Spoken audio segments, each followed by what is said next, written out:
I'd like to discuss the role that research plays in marine conservation throughout the world, and this can happen in a number of ways, from lab-based projects to research on a marine site, and also looking at socio-economic stability. The Coral Reef Research Unit at the University of Essex is a prime example of how tropical species can be studied in temperate regions. Lab-based projects allow manipulation of environmental conditions such as temperature, chemical and nutrient concentrations. The use of multiple tanks allows a number of different conditions to be tested in order to compare the reactions of living organisms to the changes, whilst the use of a larger tank housing multiple species can record how different species react when put under the same stress and changes. This allows predictions to be made for future ecosystem states. Tanks with both benthic and pelagic species allow observational remarks to be made on how the vertebrate species interact and are reliant on the benthic substrate and invertebrates.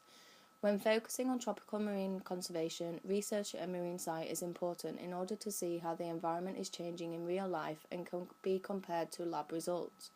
The biomass and diversity of fish species is important for local communities dependent on marine resources for their livelihoods, but can also give an impression of overall reef health. The association of invertebrate and vertebrate species with the benthic environment is an important aspect of reef complexity and the biodiversity this ecosystem supports. Monitoring reef systems can record annual changes and recognise areas at risk, but can also highlight important spawning or feeding grounds which are in need of protection. These may be commercially important species such as grouper, which are an important source of protein and income for local populations. Through research, we are able to draw attention to the array of ecosystem services which coral reefs provide, and the diversity of behaviours expressed and sheer number of species which call these locations their home. Data collected underwater can be calibrated on the surface and further analysed in order to emphasise key findings. Fragments and material can also be closely examined in basic wet labs, which allows annual coral recruitment rates and algal growth to be calculated.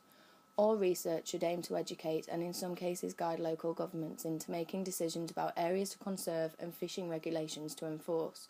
This benefits global populations by protecting a diverse ecosystem, but more importantly the smaller local populations who solely depend on these ecosystems for survival.